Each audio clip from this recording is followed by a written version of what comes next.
Boa noite, hoje vamos conversar com um homem, um profissional que é multitalentoso, escritor, esportista e médico, e que agora está lançando um livro sobre questões públicas. Vamos ver quem é o entrevistado.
Então, temos aí o Dr. Drauzio Varela, que é maratonista, apresentador de programas de saúde de televisão, escritor de livros, Carandiru, e também, como se não bastasse, um excelente médico. Está lançando esse livro aqui, vamos ver, por favor, o que é isso aqui. A Saúde dos Planos de Saúde, que é escrito também com o Dr. Maurício Sesquim.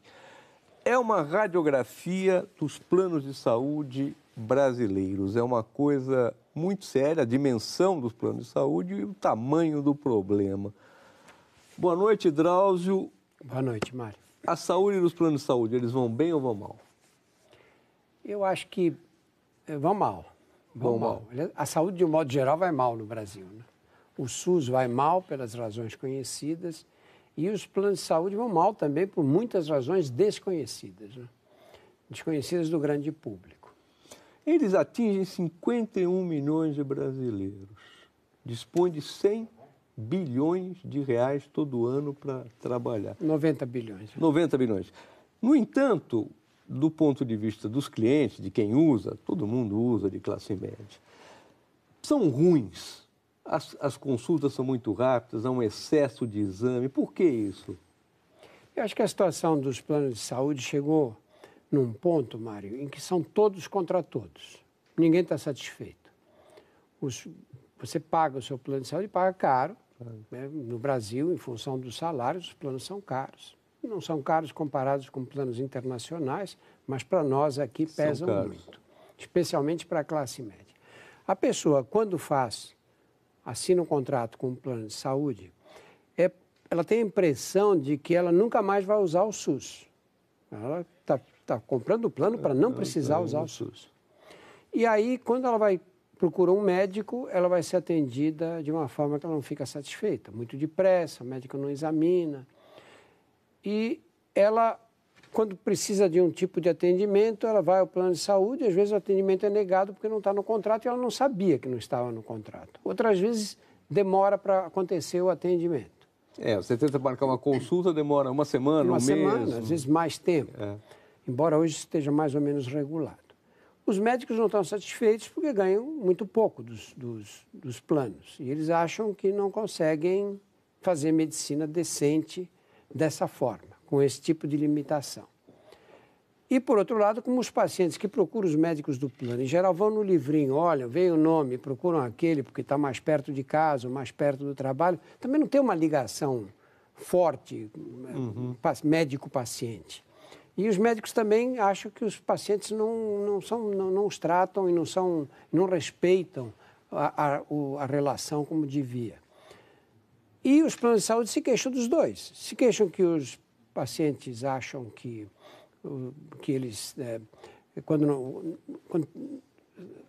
pedem um tipo de atendimento que o contrato não dá direito, eles vão na justiça e o juiz dá uma liminar e o plano é obrigado a pagar pelo que não devia pagar. Eles se queixam dos médicos porque pedem exames demais, encarecem muito o custo do tratamento. É uma situação que ficou todo mundo contra todo mundo. Agora, isso não pode dar certo. Alguém, né, ganha com isso, Drauzio? Não. Pelo seguinte, a gente vê esses planos de saúde, são potências, são ligadas a bancos, são grandes empresas. Laboratórios, idem com batata, são cadeias, são umas coisas enormes. Esse pessoal não está se beneficiando da saúde nossa? Olha, curiosamente, os planos de saúde não... A história é um pouco mais complexa. Vamos lá, explique. Eles começaram na época da inflação. Nós tínhamos 50%, chegamos a ter 80% de inflação ao mês, não é? A gente fala disso, parece que estamos falando de 200 anos atrás, não é? Naquele tempo, o que eles faziam? Você pagava o plano na data certa. E aí você ia ser consultado por um médico. E o médico ia pedir exames. Os planos não se interessavam pelo custo do atendimento. Por quê? Porque eles iam pagar essa conta 90 dias depois, 120 dias depois. Pagar um terço do que... Ali o trabalho não era um trabalho de atendimento médico, não era um plano de saúde, na verdade era uma operação financeira que eles faziam. E aí ganharam muito dinheiro, deram uma quantidade absurda de lucro e as operadoras cresceram, aumentaram em número e tudo.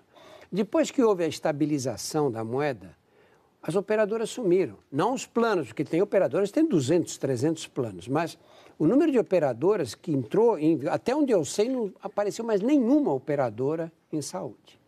Eu, às vezes, em aulas ou conferências, eu pergunto para a plateia de médicos e não médicos também, para quanto vocês acham que é a margem de lucro dos planos de saúde hoje? Eu nunca encontro em nenhum lugar alguém que me diga abaixo de 50%, 60%. O lucro médio dos planos de saúde hoje é de 2% a 3%. Só? Esse é o lucro médio do ano passado, 2% a 3%. É uma base de lucro das companhias aéreas. E as companhias aéreas vivem quebrando umas atrás das outras. Eu acho que o grande lucro aí hoje está nos grandes laboratórios, está nos hospitais, está na indústria farmacêutica, que vende a medicação. Essa é a fatia lucrativa do serviço de saúde. Para os planos de saúde, alguns planos podem dar lucro mais alto do que outros, mas a média do mercado é muito baixa, perigosamente baixa. Quer dizer, aí onde o dinheiro está entrando é grandes hospitais e grandes laboratórios, seria isso? Eu acho que sim. Você tem um laboratório pequeno que abre... 10 anos depois, você olha, tem um prédio imenso no lugar. Né? Agora, isso é produto do quê, Drauzio? Há um excesso de demanda de exames? Se receita muito exame? Isso é forçado? Por que que... Eu acho que há 2 pontos aí, Mário. A medicina é o único ramo de atividade em que a incorporação de tecnologia encarece. Né? Diferente das outras. Você incorpora na indústria, quanto mais tecnologia, mais barateia. Né? Na medicina, ao contrário, você incorpora a tecnologia, vai encarecer o atendimento. Entendi. Existia tomografia, hoje é exame de rotina quase. E é um monstro, o aparelho é um troço. Custa muito caro o aparelho, o exame é caro também. Então, você tem de um lado o encarecimento da assistência médica de um modo geral, por causa da tecnologia, principalmente. De outro lado, você tem o envelhecimento da população. A faixa que mais cresce na população brasileira é a faixa acima de 60 anos.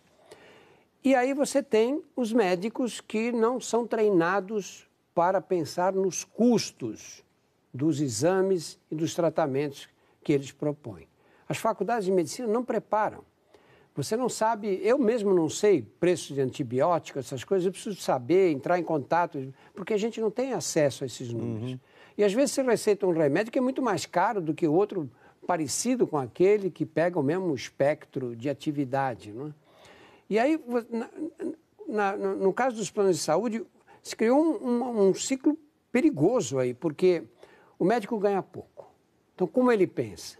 Fala, bom, se eu atender bastante gente, compensa, porque não dá para eu viver eu pagar secretária, luz, água, telefone, tudo com R$60 a consulta. Agora, se eu atender 5 numa hora, 300, tudo bem. E aí ele dá 12 minutos para cada um. 12 minutos. E nesses 12 minutos tem que resolver aquele problema. E resolver esse problema é o quê? aqui, assim, falando claramente, é tirar o doente da sala o mais depressa que ele puder. Como é que ele faz isso? Pedindo exame. Ele não vai examinar, fazer uma consulta criteriosa, ouvir a história completa, porque uma coisa dessa pode levar 1h30. Então, o que ele faz? Ele, de cara, pede um ultrassom. Você, tem um desconforto abdominal, pede um ultrassom. Você vai, faz o ultrassom, já leva vários dias, volta. E aí você diz, não deu nada, está normal, vamos fazer uma tomografia. E nós, médicos e os próprios planos de saúde, venderam para a população uma ideia de que quanto mais exames você faz, mais dados nós temos e a partir desses dados nós temos mais condições de chegar... Mas isso não é verdade? Não é verdade. Não é verdade. Exames pedidos a esmo muitas vezes só complicam, só atrapalham, porque você acaba tendo dados conflitantes e exames que às vezes dão resultados que se você pediu tem que valorizar, não é? Mas são resultados que são falso positivos ou que são resultados transitórios. Teve um pequeno aumento de um determinado enzima que depois resolveu sozinho, sem a gente saber por quê. E aí você pediu, deu alterado, aí vai, aí de repente tem que fazer uma biópsia. Você impõe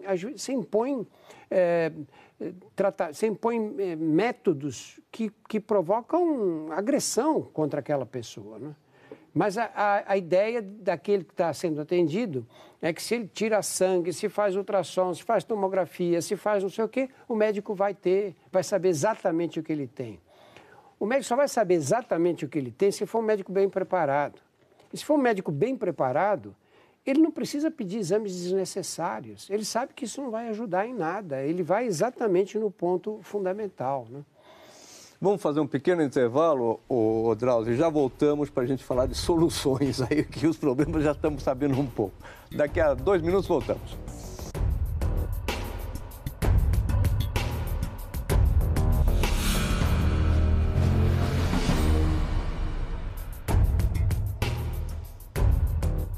Voltamos com Drauzio Varela, que está lançando um livro sobre planos de saúde com o Dr. Maurício Sesquim.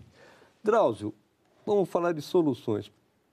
Primeiro, perguntando do lado do cliente. O que devemos fazer ao contratar um plano de saúde? O que você recomendaria para mim? Mário, você faça o seguinte. O que eu faço? Bom, eu acho que primeiro você tem que ler o contrato. Ninguém lê o contrato do plano que assina. Vem o corretor, diz, olha, esse plano é ótimo e tal. A pessoa vai lá, tá bom, compara com 2 ou 3 que ele oferece, escolhe um e assina. Primeira coisa é ler o que ele diz. O que diz é o que você tem direito e o que não tem direito. Porque como é que chama isso? É um plano de saúde, chama saúde suplementar, não é uma saúde que exclui o SUS. Todo brasileiro tem direito a usar o SUS, não é?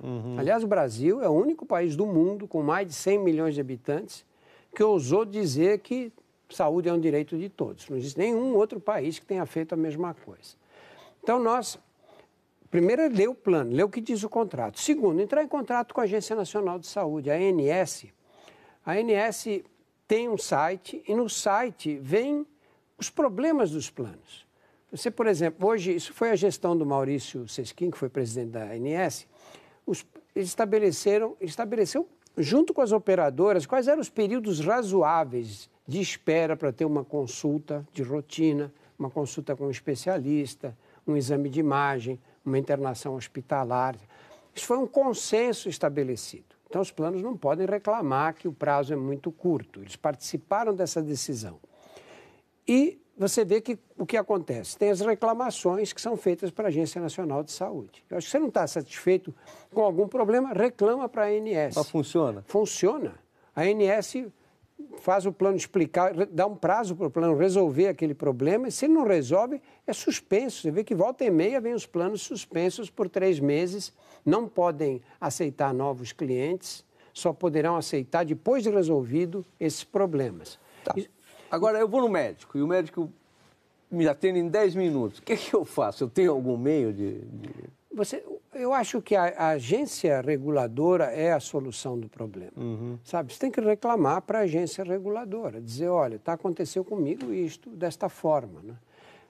A agência reguladora tem mais de 100 mil queixas por ano. É uma barbaridade. É uma barbaridade, mas se você pensar no total de pessoas 51 milhões. Elas fazem 250 milhões de consultas por ano. Você tem 100 mil reclamações, não é um número tão expressivo, não é? Percentualmente não é absolutamente grande. É grande, é enorme, não é? Então, acho que esse é o segundo ponto. Ir na Agência Nacional e ver se o teu plano, se esse plano que você está pensando em fazer, se ele tem muita reclamação, se ele já foi suspenso, se não foi suspenso, comparar esse plano com outros da mesma categoria. Eu acho que esses cuidados a gente tem que tomar e ninguém toma. Aí, para escolher um médico, o que você acha que faz? Porque o que a gente faz? A gente liga para um amigo médico, a gente liga para o irmão que é médico. Como é que você acha que deve ser feito isso? Olha, isso eu acho muito difícil. A minha experiência pessoal, eu volta e meia, eu recebo um amigo, um paciente mesmo, que vem com um livrinho e diz qual desses médicos eu contrato. Você não conhece? Eu olho, leio a lista e não conheço. Não conheço por quê? Porque, em geral, são médicos jovens que se formam e têm que aceitar essas condições de trabalhar com um pagamento baixo, porque estão começando a profissão. E eles, acho que com o tempo, vão melhorando. E isso cria uma situação perversa, porque você joga justamente os mais inexperientes. E os mais inexperientes vão fazer o quê? Eles vão pedir mais exame. Então, o que o plano está pagando, economizando com o médico, ele está gastando 10 vezes mais nos exames que são pedidos. É muito complicado. Eu acho que nós estamos numa situação na medicina muito diferente daquela do passado, porque nós temos um número grande de faculdades, um número enorme de médicos sendo lançados no mercado e ainda são insuficientes para cobrir as necessidades todas do país.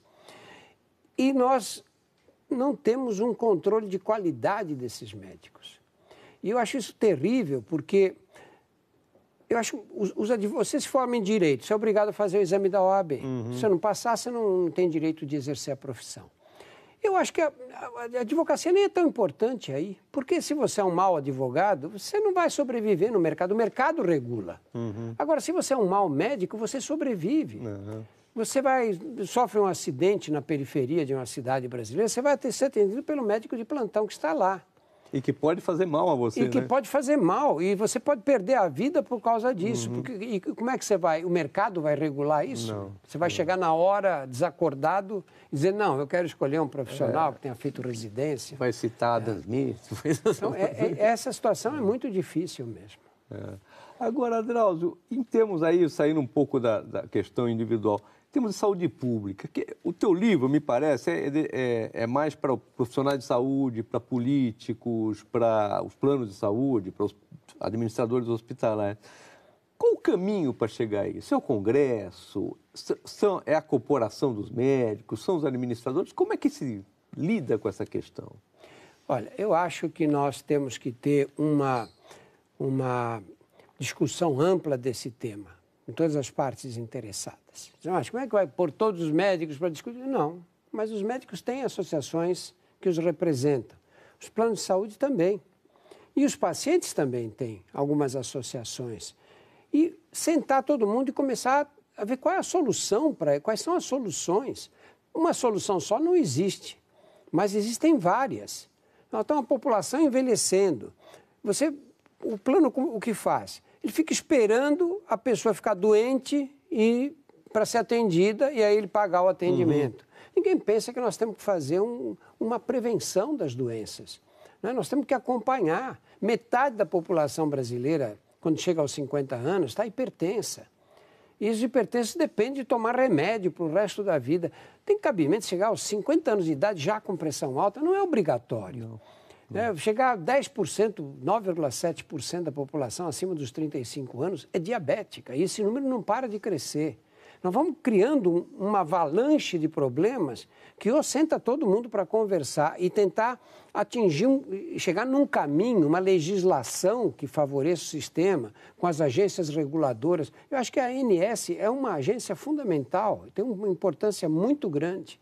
E esse livro traz toda a experiência do Maurício, que ficou 3 anos na ANS. Agora, é fazer a prevenção. O que é fazer a prevenção? Eu penso muito que é uma questão de campanhas, propaganda. Olha, não coma tanto ou não coma tanto determinados alimentos, não beba álcool em excesso. É isso ou tem medidas materiais que podem... Eu acho que lógico que a educação é absolutamente fundamental, né? Se a pessoa é ignorante em relação a um determinado problema, ela não tem como mudar o estilo de vida dela por causa disso.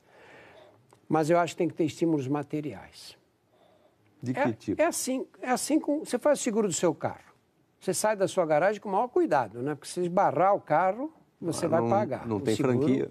Você vai estar abaixo da franquia, você paga, né? Na medicina, não existe isso. Você vai ao médico 10 vezes, o outro não vai nenhuma vez ao médico, e ele está pagando essas 10 vezes que você foi lá. É como banho em prédio de apartamento, né? Sei. Você vai tudo para a conta do condomínio. Cai na conta do condomínio. Você tem a impressão que você não está gastando quando você fica 2 horas embaixo do chuveiro, não é? E com o plano de saúde é a mesma coisa. Eu vejo as pessoas falar, pede todos os exames que o senhor quiser, porque é o plano que paga. Não é o plano que paga, quem paga é você e os outros que não estão sendo atendidos. Nós vamos acabar evoluindo para uma situação em que a saúde vai ser responsabilidade da pessoa. Eu acho que essa máxima de saúde é um dever do Estado, é um bem de todos e um dever do Estado, tira do cidadão a responsabilidade que ele tem sobre a própria saúde. A saúde é um dever do Estado, lógico, o Estado tem que tratar das pessoas doentes e que não têm recursos. Mas a responsabilidade primeira da sua saúde é sua. É você que tem que fazer exercício, é você que tem que evitar engordar, é você que não deve fumar de jeito nenhum, porque você vai ficar doente. E na hora que você vai ficar doente, você vai ser um fardo para as outras pessoas. Essa ideia ninguém tem. Eu vejo pessoas que dizem, eu fumo e daí? O pulmão é meu, faço o que eu quero. Você faz o que você quer. Na hora que você tiver um câncer de pulmão ou de boca, na hora que você tiver um enfisema que você não conseguir chegar no banheiro, quem é que vai te carregar? Não é a sua mulher, a sua filha que vai parar de trabalhar para cuidar de você? Isso vale no coletivo também. Eu acho que nós temos que, já com as crianças pequenas, dizer, olha, você tem que ter saúde. As pessoas vivem muito hoje. Hoje morre um familiar de 70 anos, você morreu cedo. Né? A gente quer viver mais de 80, mais de 90, se possível. Agora, nós temos que pensar que nós temos que cuidar da própria saúde. E cuidar da própria saúde é o quê? Primeiro, você não comer tudo que te oferecem. Segundo, você tem que fazer exercício. O corpo humano é uma máquina que foi criada, a evolução desenhou o corpo humano para o movimento. Por isso que é cheio de dobradiças, né? Assim, pernas longas para andar, braços e tudo. E se você deixa essa máquina parada o tempo inteiro, ela vai se desgastar muito mais depressa. Então, na verdade, o que os planos podem fazer? O que as companhias de seguro de automóvel fazem? Elas não cobram mais de você porque você bateu o carro 5 vezes. Elas dão um desconto para o outro que não bateu nenhum. É uma forma de cobrar mais caro de você. Agora, é possível fazer isso? Acha possível? Olha, a lei não permite isso. A lei não permite que você cobre para a mesma faixa etária quantias diferentes. Mas você pode dar descontos. A lei não impede que se dê descontos. Você cita um exemplo, aqui um exemplo internacional, numa revista americana, parar de fumar. Os tratamentos com o PET, o esparadrapo, comprimido ou auxílio psicológico, em um ano, de 13% a 18% conseguem parar. Um seguro ofereceu $750 por ano para quem parasse. 60% pararam. Isso é possível fazer? Eu acho que é. Isso é um médico de uma fábrica, não é ligado à universidade, nada, que publicou isso no New England Journal of Medicine, que é uma revista de primeiríssima linha. Ele fez isso. Vamos dar 750. Quanto custa um fumante para uma empresa? Ele levantou os custos, falou, vamos dar $750 no final do ano para quem parou de fumar. E quem se inscrevia no programa tinha que recolher urina, amostras de urina no decorrer desse ano para ver se aparecia algum dos metabólitos da nicotina. 60% pararam de fumar. Não é? Por que não? Por que não dar estímulos materiais? Porque só com a educação leva muito tempo. Quando você tem um estímulo que você possa oferecer, você capitaliza uma vontade pessoal que acaba contaminando os que estão perto também. Tá certo, Drauzio, vamos ter que encerrar, porque já estourou nosso tempo. Muito obrigado pela entrevista, pelo esclarecimento. Olha, recomendo aos profissionais de saúde, de hospitais, até clientes interessados no assunto. É uma situação grave e o livro é muito elucidativo, como tudo que o Drauzio faz, é uma coisa muito caprichada, muito clara. Boa noite a todos. Voltamos a segunda-feira, na semana que vem, quinta-feira que vem, sempre às 11 da noite ao vivo, aqui na Globo News. E até lá!